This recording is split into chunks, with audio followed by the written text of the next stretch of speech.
Welcome to this video. This is Mr. Eicher, and I'm here on this iPad of mine that I'm using, thank you again, Donors Choose, to explain how to do number 61 on the homework in section 2.2, page 133. Let's see how this works. So I'm sure that you've read this before, and it's kind of confusing. It talks about 15% of days the flight takes more than an hour, 3% of days the flight takes 75 minutes or more. Use this information to determine the mean and the standard deviation.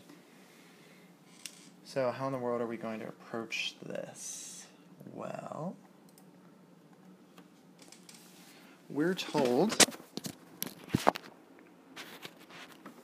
15% of days. We're told it follows a normal distribution, so we might as well begin with a good old normal distribution.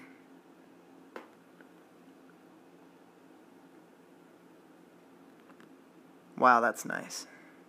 That's nice. Let's see. So 15% of days, the flight takes more than an hour. And 3% of days, the flight takes more than 75 minutes. So if here's the 50% mark, we're not exactly sure what the mean is that we're trying to solve. That's a mu. And we're not exactly sure what the standard deviation is either. That's a sigma. But we do know, however, that 15% of days, so we'll say, I don't know, maybe right about here, 15% of days, 15%, take more than an hour. We'll change that to minutes, since the next number we'll see is in minutes. 60 minutes. So that means all this area, 15%, take more than an hour, hour or more. And let's see if I can get a different color. We also have 3%. I don't know exactly where that is on the graph, but how about right here in purple? 3% is 75 minutes or more. So that's all this over here, 75 minutes or more. And that one is 3% of flights are delayed 75 minutes or more. So we have to use this information to determine the mean and the standard deviation. Now I had given you a hint that it will be helpful to try to write a system of equations. But before we do that, we should find the z-score for both the 60, get my highlighter out, both the 60 and the 70. Find the z-score. So what z-score would this be? Well, we can actually use the percentages right here and right here to find the two z-scores. So let's actually try that. See if I can do this. There we go. So one of them was 15%. So you can use table A or a calculator to determine if this is the proportion that z is greater than some number, which we don't know what the number is, we'll just call it A. We can look on our table, which I think I have right here. Let's see.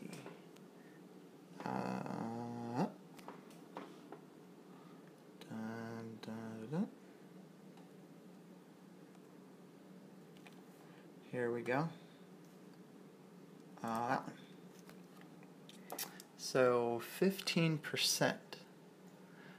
So on our table that would be 85% going the other direction. Less than 85% is the same as 15% or more. So which one do we have? These two right here look pretty good. These two right in there. And it looks like this one's closer. Obviously, if you have a calculator, you'd use inverse norm. But we got 1.4 is the z-score for the 15%. 1.4. Keep that in mind. and the other one was 3%, which would be 97. I think we could see that on the same screen. 97% would be, that one's looking pretty good. 97 is equivalent to 3%. So that would be 1.88.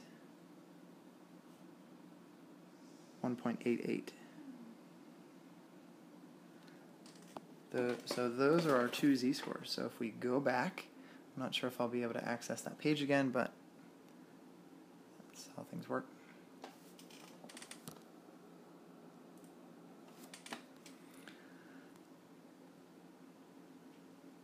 So now we know this.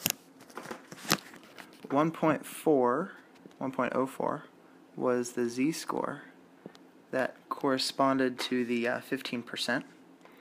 15% of flights are 60 minutes or more, so we'll put 60 in there, minus the mu, which we don't know, divided by sigma. And our other one was 1.88 equals, and that was for the 3%, 75 minutes or more. 3% of flights are delayed.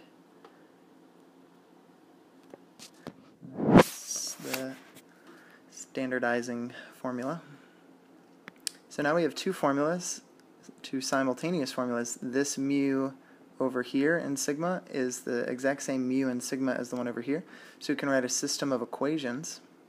Now you might remember systems of equations that, I don't know, look like 3x plus 2y equals 5 back in the day, negative 4x minus 2y equals 10. You might remember to solve a system of equations, my favorite way is the elimination method. And you add down the columns if you have coefficients that are opposites. So 2 and negative 2 are opposites. So we could eliminate that variable. But hopefully you recall that from Algebra 2 or Pre-Calc. Probably don't do that very much in AP Calc. Here we'll multiply both sides by sigma in both equations. So we have 1.04 sigma equals 60 minus mu. And the other one, multiply both sides by sigma, and I'm going to write it down here, 1.88 sigma equals 75 minus mu. Now we can use the elimination method. We just have to make these mu's over here opposite signs. So if we multiply both sides by negative, changes those signs. This will change that to a plus. And then we can add down the column. Negative 0.84 sigma equals negative 15 plus 0 mu, and that's what we were going for. And then we divide both sides, so sigma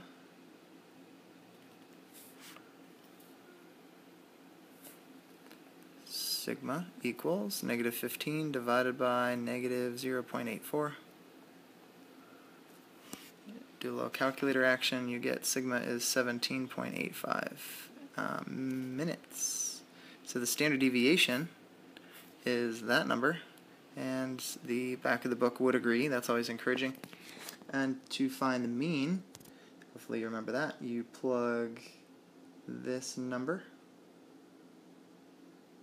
that number right there, 17.85, plug it into one of these sigmas there, multiply it out, solve for mu, and you get the mean. Hope that video was helpful, and I'll see you in class.